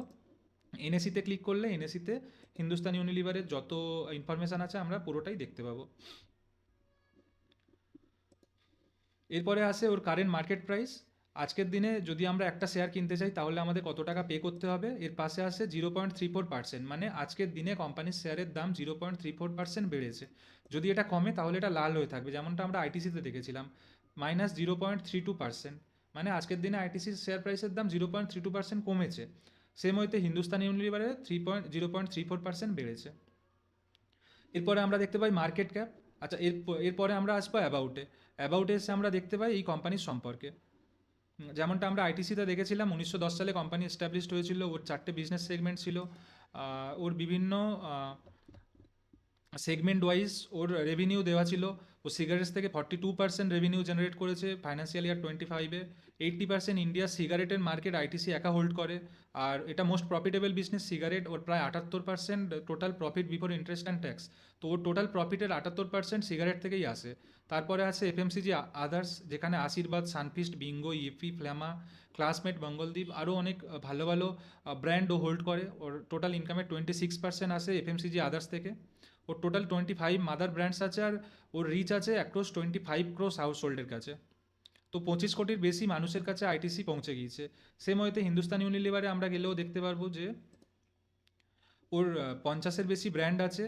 আর হিন্দুস্তান ইউনিলিভার সিগারেটে নেই, তো ওর ওর রেভিনিউর বিজনেস সেগমেন্টসটা পুরো আলাদা হবে। এখানে হোম কেয়ার আসবে, বিউটি প্রোডাক্টস আসবে, ফুডস রিফ্রেশমেন্টস আসবে, আর আদার্স আসবে। আর ওরা ওরা মার্কেট লিডার আর টু মোস্ট ক্যাটাগরিসে।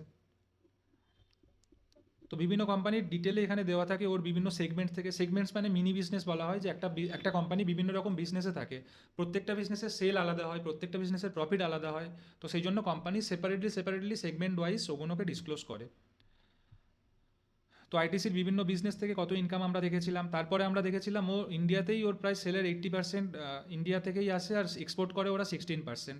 ওর বিভিন্ন ডিস্ট্রিবিউশন নেটওয়ার্ক, ওর ম্যানুফ্যাকচারিং ক্যাপাবিলিটিস, তার সাথে ওর R&D, এ সমস্ত কিছু আসে। তারপরে আমরা এসেছিলাম মার্কেট ক্যাপে। মার্কেট ক্যাপে এসে আমরা দেখেছিলাম যে আজকের দিনে দাঁড়িয়ে যদি আমরা পুরো কোম্পানিটাকে কিনে নিতে চাই তাহলে আমাদেরকে কত টাকা পে করতে হবে। তো কেউ যদি আইটিসি লিমিটেডকে আজকের দিনে এসে কিনে নিতে চায় তাহলে তাকে পে করতে হবে 5,06,409 কোটি টাকা। সেম ওয়েতে যদি কেউ হিন্দুস্তান ইউনিলিভারকে কিনতে চায় তাহলে তাকে পে করতে হবে 5,98,089 কোটি টাকা। কারেন্ট মার্কেট প্রাইস আমরা দেখেছিলাম যে আজকের দিনে একটা শেয়ার কেনার জন্য আমাদেরকে কত টাকা পে করতে হবে।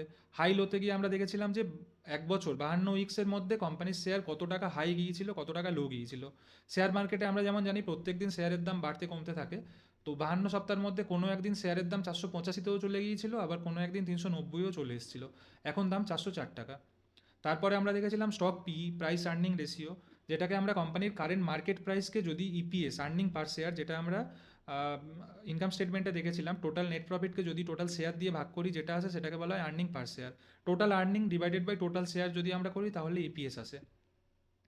তো যখন আমরা মার্কেট প্রাইস পার শেয়ারকে আর্নিং পার শেয়ার দিয়ে ভাগ করব তখন আসে পি। এর থেকে বোঝা যায় যে কোম্পানি 1 টাকা আর্ন করছে, তার বদলে পাবলিক সেই কোম্পানিকে 25 টাকা দিতে রাজি আছে তার একটা শেয়ারের জন্য। কারণ আজকের দিনে তারা 25 টাকা দিতে রাজি আছে, কারণ তারা দেখতে পাচ্ছে ফিউচারে এই কোম্পানির গ্রোথ অনেক বেশি হবে।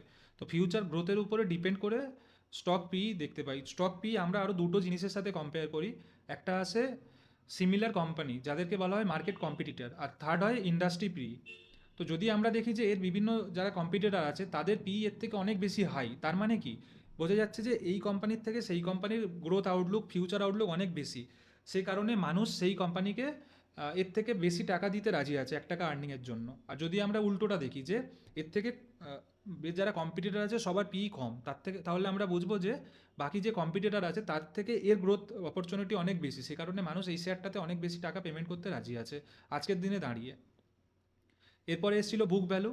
তো কোম্পানির টোটাল যত অ্যাসেটস আছে তার থেকে যত লাইবিলিটিস আছে, যত সম্পত্তি, তার থেকে দায় বিয়োগ করার পরে যে টাকাটা থাকে সেটাকে বুক ভ্যালু বলে। আর বুক ভ্যালুকে টোটাল শেয়ার দিয়ে ভাগ করলে যেটা আসে সেটাকে বলা হয় বুক ভ্যালু পার শেয়ার।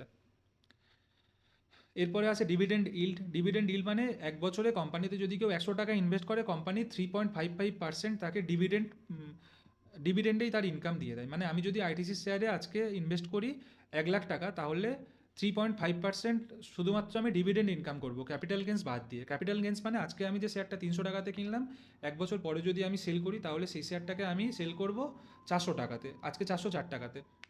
এক বছর আগে যদি 300 টাকায় কিনেছিলাম আর আজকে 404 টাকা, এই যে বেড়েছে এটাকে বলা হয় ক্যাপিটাল গেন্স। এই ক্যাপিটাল গেন্স কারণ কোম্পানি অনেক ভালো প্রফিট করেছে, অনেক ভালো জায়গাতে ইনভেস্ট করেছে, বিভিন্ন লোক বুঝতে পারছে যে এই কোম্পানি ফিউচারে অনেক ভালোভাবে গ্রো করবে, তাই এর ডিম্যান্ড বেড়ে গিয়েছে। যখন ডিম্যান্ড বেড়েছে তখন শেয়ারের দামও বেড়েছে। সাপ্লাই ডিম্যান্ডের কনসেপ্ট আমরা দেখেছিলাম যে সাপ্লাই ডিম্যান্ডে যখন কোনো একটা প্রোডাক্ট 100টা অ্যাভেলেবেল আছে আর 1 লাখ মানুষ সেটাকে কিনতে চায়, তো তার যা দাম অটোমেটিক সেটা বেড়ে যাবে। আবার যদি কোনো একটা জিনিস যেটা 1 লাখ অ্যাভেলেবেল আছে আর 100 জন মানুষ সেটা কিনতে রাজি নয়, তাহলে তার দাম অটোমেটিক কমে যাবে। তো যখন কোনো শেয়ারের ভ্যালু আগের বছর 300 ছিল এখন 400 হয়েছে, তাহলে বুঝতে হবে কোম্পানির গ্রোথ অপরচুনিটি বা কোম্পানির বিজনেস খুব ভালো হয়েছে, তাই বহু মানুষ এই শেয়ারটাকে কিনতে চাইছে। আর ডিভিডেন্ড ডিল মানে কোম্পানি 100 টাকার বদলে 3.55% ডাইরেক্টলি ডিভিডেন্ড হিসেবে ক্যাশেই বিভিন্ন শেয়ার হোল্ডার্সকে দিয়ে দেয়। এরপরে আসে ROC, return on capital employed.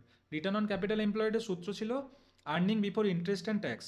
Interest আর ট্যাক্স দেওয়ার আগে কোম্পানির যে আর্নিং হয় সেটাকে যদি আমরা টোটাল ক্যাপিটাল এমপ্লয়েড দিয়ে ভাগ করি তাহলে যেটা আসে সেটাকে বলা হয় ROC.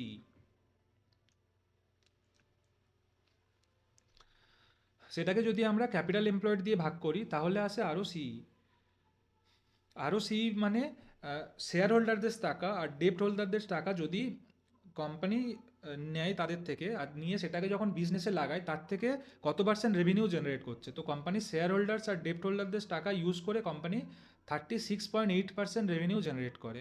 R return on equity মানে শুধুমাত্র শেয়ার হোল্ডারদের টাকা ইউজ করে কোম্পানি কত পার্সেন্ট রেভিনিউ জেনারেট করে। এখানে আমরা দেখেছিলাম প্রফিট আফটার ট্যাক্স, মানে আমার যে আর্নিং আছে তার থেকে ইন্টারেস্ট, মানে যেটা আমাদের ডেপ্ট হোল্ডার ছিল তাদের টাকাটা বিয়োগ করে, ট্যাক্সও বিয়োগ করার পরে যেটা ছিল divided by totals equity fund দিয়ে ভাগ করলে আমরা যেটা পেয়েছিলাম সেটা এসেছিল রিটার্ন অন ইকুইটি। তো যখন শেয়ার হোল্ডার্স আর ডেপ্ট হোল্ডারদের টাকা একসাথে নিয়ে কোম্পানি যে রেভিনিউ জেনারেট করে সেটাকে আমরা দেখি যে শেয়ার হোল্ডার্স আর ডেপ্ট হোল্ডারদের টাকা ইউজ করে কোম্পানি কত টাকা রেভিনিউ জেনারেট করলো, তখন আমরা দেখি রিটার্ন অন ক্যাপিটাল এমপ্লয়েড। আর যখন শুধুমাত্র শেয়ার হোল্ডার্সদের টাকা নিয়ে কোম্পানি রেভিনিউ কত জেনারেট করলো সেটা দেখতে চাই তখন আসে রিটার্ন অন ইকুইটি। তারপরে আসে ফেস ভ্যালু। ফেস ভ্যালু মানে কোম্পানি শেয়ার সার্টিফিকেটে যে টাকাটা লেখা থাকে সেটাকে বলা হয় face value. Mainly dividend face ভ্যালুর উপরেই দেওয়া হয়, ডিভিডেন্ড মার্কেট প্রাইসের উপরে দেওয়া হয় না।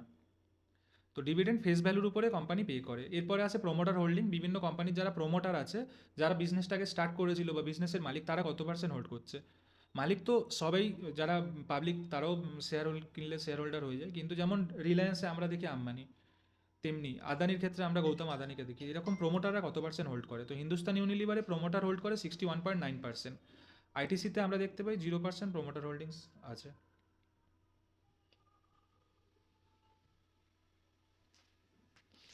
এরপরে আমরা দেখেছিলাম চার্ট, যে এখানে চার্ট থেকে আমরা দেখতে পাই যে কোম্পানির শেয়ারের দাম কতটা বেড়েছে কমেছে লাস্ট 1 ইয়ার, 6 মান্থ, 3 ইয়ার, 5 ইয়ারে। এরপরে প্রোস কন আসে, এখান থেকে আমরা দেখতে পাই যে কোম্পানির ভালো দিক খারাপ দিক কী। অ্যাকচুয়ালি এটা এআই জেনারেটেড, তাই এটার উপরে বেশি ডিপেন্ডেন্সি রাখা উচিত না। এআই তো নর্মালি যা খুশি বলতে থাকে। যদিও তাদের বলার পিছনে অনেক কারণ থাকে, বাট এর এছাড়াও অনেক বেশি কারণ বা অনেক খারাপ কারণও থাকতে পারে, যেটা হয়তো এআই এখনও প্রেডিক্ট করতে পারেনি। আর মার্কেট খুব বেশি সেন্সিটিভ বিভিন্ন আউটসাইড ফ্যাক্টরের উপরে। তাই যখন কোনো শেয়ার নিয়ে ইনভেস্ট করতে হবে, তখন এআই জেনারেটেড প্রোস কনের উপরে ডিপেন্ড না করে সিচুয়েশনাল ডিসিশন নেওয়াটাই বেটার। তারপরে আছে পিআর কম্প্যারিজন, যেখানে আমরা দেখতে পাই যে এর কম্পিটিটর আছে, তাদের কারেন্ট মার্কেট প্রাইস কত, তাদের পিই কত, মার্কেট ক্যাপ কত, ডিভিডেন্ড ইল্ড কত, তাদের নেট প্রফিট পার কোয়ার্টারলি কত আসে, কোয়ার্টারলি প্রফিট ভেরিয়েন্স কী কী আসে, সেলস কত আসে কোয়ার্টারলি। তো এখানে পির কম্প্যারিজনে আমরা বিভিন্ন কম্পিটিটরদের ডিটেলস দেখতে পাই। এরপরে কোয়ার্টারলি রেজাল্টে আসে, কোয়ার্টারলি রেজাল্টে আমরা দেখতে পাই যে সেলস কত, সেলস থেকে এক্সপেন্সেস, ডাইরেক্ট এক্সপেন্সেস মাইনাস করে আমরা চলে আসি অপারেটিং প্রফিটে। এখান থেকে অপারেটিং এক্সপেন্সেস মাইনাস করার পরে আমরা ইবিআইটিতে আসি। ইবিআইটি থেকে আমরা যখন ইন্টারেস্ট বিয়োগ করি, তখন আমরা পাই ইবিটি, তার থেকে ট্যাক্স বিয়োগ করলে পাই নেট প্রফিট। যেমনটা আমরা শিখেছিলাম যখন আমরা ইনকাম স্টেটমেন্ট অ্যানালিসিস করছিলাম ডিটেল ভিডিওতে। টোটাল নেট প্রফিটকে টোটাল শেয়ার দিয়ে ভাগ করলে আসে ইপিএস। আমরা যদি পুরো ডিটেলটাকে আইটিসির, যেটা কোয়ার্টারলি, আচ্ছা 3টে জিনিস থাকে। একটা কোয়ার্টারলি রেজাল্ট, যেটা আইটিসি কোয়ার্টারলি সেবিকে দেয় ইনভেস্টরদেরকে জানানোর জন্য। সেকেন্ড আসে অ্যানুয়ালি প্রফিট অ্যান্ড লস আর অ্যানুয়ালি ব্যালেন্স শিট। তো কোয়ার্টারলি যে ডকুমেন্টটা দেয় সেটা আমরা দেখতে চাইলে পিডিএফে এসে আমরা যদি ক্লিক করি, তাহলে আমরা সরাসরি সেই পিডিএফে পৌঁছে যাব, যেখানে গিয়ে সমস্ত ডিটেলস আমরা দেখতে পাবো। এখানে সেগমেন্ট ওয়াইজ ডিটেলস ওরা দিয়ে রাখে, কোন সেগমেন্টে কত টাকা ওদের রেজাল্ট হয়েছিল, কত সেলস জেনারেট করেছিল, কত এক্সপেন্সেস হয়েছে, এখানেও সেগমেন্ট ওয়াইজ ডিটেলস দেখতে পাই। এরপরে আসে পিএলেও সেম অ্যানুয়ালি আমরা দেখতে পাই যে কোনো কোম্পানি কত টাকা সেলস করেছে, লাস্ট 10 বছরে কোম্পানির সেলস কত গ্রো করেছে, কোম্পানির প্রফিট কত গ্রো করেছে। লাস্ট 10 বছরে আইটিসির প্রফিট প্রায় ডবল হয়েছে, 13,000 থেকে 26,000। তো সে কারণে আমরা যদি ও শেয়ার ভ্যালু দেখি লাস্ট 10 বছরে, তাহলে আমরা দেখব শেয়ার ভ্যালু প্রায় 217 থেকে 400-তে চলে এসছে। তো সেলস ও প্রফিট যত গ্রো করেছে, শেয়ারও সেইভাবে গ্রো করেছে। প্রফিট যেমন ডবল হয়েছে, ওর শেয়ার ভ্যালুও ডবল হয়েছে। আমরা নেট প্রফিট দেখতে পাই 9,000 থেকে 35,000 কোটিতেও চলে এসছে। ইপিএস দেখতে পাই, ডিভিডেন্ড পে আউট, এগুলো সব অ্যানুয়ালি আর এগুলো কোয়ার্টারলি। এরপরে আমরা ব্যালেন্স শিট দেখতে পাই যে কোম্পানির ইকুইটি ক্যাপিটাল কত আছে, রিজার্ভ কত আছে। যেমন আইটিসির রিজার্ভ প্রায় প্রায় ডবলের বেশি হয়ে গিয়েছে। বড়োয়িংস কত আছে, বাইরের অর্গানাইজেশন থেকে আইটিসি কত টাকা বড় করে রেখেছে। যখন কোনো কোম্পানির বড়োয়িংস খুব বেশি হয় আর রিজার্ভ খুব কম হয়, তখন সেটাকে রেড ফ্ল্যাগ হিসেবে ধরা হয়। যদি কালকে হঠাৎ কোম্পানির কোনো এমন সিচুয়েশান আসে, করোনার মতো সিচুয়েশান, আর কোম্পানির কাছে রিজার্ভই নেই যাদের কাছ থেকে ধার করেছে পে করার জন্য, তাহলে এটাকে খারাপ হিসেবেই ধরা হয়। এরপরে আদার লাইবিলিটিস দেখতে পাই, আদার লাইবিলিটিসে কারেন্ট নন কারেন্ট দুটোই থাকে। ফিক্সড অ্যাসেটস, কারেন্ট, সিডব্লিউআইপি দেখতে পাই। সিডব্লিউআইপি মানে আমরা যেমনটা এক্সপ্লেন করেছিলাম, কোনো অ্যাসেটস যেটা এখনও কমপ্লিট হয়নি, কোম্পানির সেই ইনভেস্টমেন্টটা এখনও চলছে। যেমন মেট্রো এক্সাম্পল নিয়েছিলাম, মেট্রো রেল তৈরি হতে 5 বছর সময় লাগে। তো 5 বছর যখন সময় লাগে, তখন সেটাকে সিডব্লিউআইপিতে থাকে। আর মেট্রো যখন কমপ্লিট হয়ে যায়, রানিং হয়ে যায়, তখন সেটা ফিক্সড অ্যাসেটসে চলে আসে। এরপরে ইনভেস্টমেন্ট দেখতে পাই, কোম্পানি শুধুমাত্র আর্নিংয়ের জন্য ইউজ না করে, শুধুমাত্র সেটাকে কিনেছে সেল করে আর্ন করার জন্য যেটা খরচা করে, সেটাকে ইনভেস্টমেন্টে দেখতে পাই। এছাড়াও আদার অ্যাসেটস থাকে, যেখানে স্টক থাকে, ডেটার্স থাকে, সেগুলোকেও সেম নন কারেন্ট কারেন্ট দুটোতেই ভাগ করা হয়। এরপরে ক্যাশ ফ্লো দেখতে পাই। ক্যাশ ফ্লোতে আমরা দেখেছি যে অপারেশন থেকে কোম্পানি কত টাকা ইনকাম করছে, ইনভেস্ট কত টাকা করছে, ফাইন্যান্স কত টাকা করছে। তো কোম্পানির যদি অপারেশন থেকে আয় আসে আর ইনভেস্টিংয়ে যদি কোম্পানির নেগেটিভ থাকে, তাহলে সেটাকে ভালো হিসেবে ধরা হয় যে কোম্পানি অপারেশন থেকে ইনকাম করে সেটাকে ইনভেস্ট করছে ফিউচারে গ্রো করার জন্য। এরপরে ফাইন্যান্সিংয়ে দেখতে পাই কত টাকা ডিভিডেন্ড পে করে, শেয়ার সেলস পারচেস থেকে কত টাকা কামিয়েছে, কত লোন নিয়েছে, লোন রিপে করেছে। এরপরে রেশিওতে দেখতে পাই ডেটর্স ডেস, মানে কোম্পানির কাছে যারা, কোম্পানি যাদের কাছে টাকা পায়, তাদেরকে কত দিনের মধ্যে কোম্পানি সে টাকাটা ফিরিয়ে নেয়। সেটা দেখতে পাই ডেটর্স ডেসে। আর ডেস পেয়েবেল মানে কোম্পানির কাছে যারা টাকা পায় তাদেরকে কতদিনে কোম্পানি পে করে। ইনভেন্টরি ডেসে আমরা দেখতে পাই যে কোম্পানি ইনভেন্টরি যেটা তৈরি করে সেটা কতদিনের মধ্যে পুরোপুরি সেল করে দেয়। আর এই তিনটের মধ্যে যখন আমরা ডেটর্স ডেস প্লাস ইনভেন্টরি ডেস আর ডেস পেয়েবেল মাইনাস করি আসে ক্যাশ কনভার্সন সাইকেল। এটা যত কম হবে তত ভালো। ডেটর্স ডেস আমার যত কম হবে তত ভালো, ডেস পেয়েবেল যত বেশি হবে তত ভালো, ইনভেন্টরি ডেস যত কম হবে তত ভালো, আর ক্যাশ কনভার্সন সাইকেলও সেম ওয়েতে যত কম হবে তত ভালো। এরপরে আসে ওয়ার্কিং ক্যাপিটাল ডেস। সেম ওয়ার্কিং ক্যাপিটালটাকে ইউজ করে কোম্পানি কত তাড়াতাড়ি সেটাকে ক্যাশে কনভার্ট করতে পারে, তার জন্য আমরা দেখি ওয়ার্কিং ক্যাপিটাল সাইকেল। এরপরে রিটার্ন অন ক্যাপিটাল এমপ্লয়েড, যেটাকে আমরা দেখেছিলাম কোম্পানি শেয়ার হোল্ডার্স প্লাস ডেপ্ট হোল্ডারদের টাকা ইউজ করে কত পার্সেন্ট রেভিনিউ জেনারেট করে। এরপরে শেয়ার হোল্ডিং প্যাটার্নে আমরা দেখেছিলাম যে এফআইআই ডিআইএস, এখানে প্রোমোটার্স হোল্ডিং নেই, জিরো আছে, সে কারণে দেখাচ্ছে না। তো ITC share foreign institutional investor, যারা বিদেশি ইনস্টিটিউট তারা ইন্ডিয়ার কোম্পানিতে যখন ইনভেস্ট করে তাদেরকে বলা হয় ফরেন ইনস্টিটিউশনাল ইনভেস্টার। আর যারা ইন্ডিয়ান কোম্পানি, যারা ইন্ডিয়ার কোম্পানিতেই ইনভেস্ট করে, ইন্ডিয়ান মিউচুয়াল ফান্ড যারা ইনভেস্ট করে তাদেরকে বলা হয় ডিআইআই।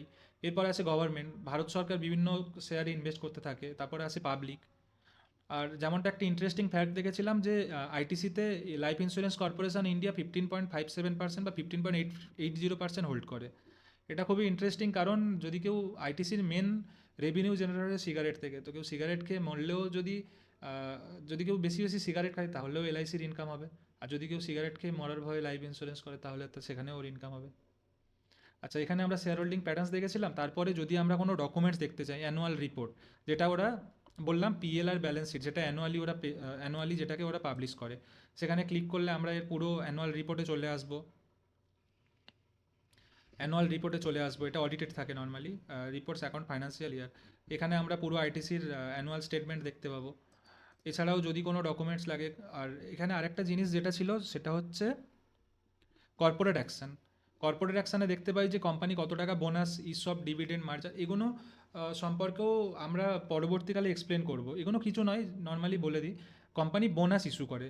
কোম্পানির যখন রিজার্ভ অনেক বেশি হয়ে যায়, কোম্পানির যারা শেয়ার হোল্ডার থাকে তাদের একটা শেয়ারের বদলে দুটো বা তিনটে শেয়ার ফ্রিতে দিয়ে দেয়, সেটাকে বলা হয় বোনাস। আচ্ছা, ইসব, এমপ্লয়ি স্টক অপশান প্ল্যান, যারা হচ্ছে কোম্পানির খুব ভালো এমপ্লয়ি থাকে তাদেরকে কোম্পানি কোনো কোনো সময় গ্র্যাটিটিউড হিসেবে তাদের কাজের প্রতি খুব ভালোবেসে কোম্পানি তাদেরকে কিছু শেয়ার ইস্যু করে, সেটাকে বলা ইসব। ডিভিডেন্ড আমরা অলরেডি দেখেছি যে কোম্পানির টোটাল আর্নিং থেকে যে টাকাটা ক্যাশে শেয়ার হোল্ডারদের পে করে দেয় সেটাকে ডিভিডেন্ড বলা হয়, আর ক্যাশে পে করার পরে যেটা রেখে দেয় সেটাকে রিজার্ভ বলা হয়। তো কোম্পানি 2025-এ 7.85 রুপিস টোটাল ফাইনাল ডিভিডেন্ড দিয়েছে। এছাড়াও বছরের মাঝখানে কোয়ার্টারলি বেসিসে বা হাফ ইয়ারলি বেসিসে কোম্পানি ডিভিডেন্ড পে করতে থাকে, সেটাকে ইন্টারিম ডিভিডেন্ড বলা হয়। এরপরে আছে ডিমার্জার। কোম্পানির যেমন সেগমেন্টস থাকে, হোটেল বিজনেস, কোম্পানির বিভিন্ন থাকে, সিগারেট বিজনেস, এফএমসিজি বিজনেস। যখন কোনো বিজনেসকে সেপারেটলি কোম্পানি আলাদাভাবেই লিস্টিং করাতে চায় তাহলে সেটাকে বলা হয় ডিমার্জার। আর যদি কোনো চারটে বিজনেসকে এক করে একটা জায়গায় দেখাতে চায় তাহলে সেটাকে বলা হয় মার্জার। তো কোম্পানির আইটিসি হোটেল বিজনেসকে কোম্পানি আলাদাভাবে নিয়ে গিয়েছে, সেটাকে আইটিসি হোটেল নামে এখন বিএসসি এনএসসিতে লিস্টিং। আমরা যদি আইটিসি হোটেল লিখে সার্চ করি তাহলে আমরা দেখতে পাবো আইটিসি হোটেলসের আলাদাই শেয়ার একটা আমরা পাবো।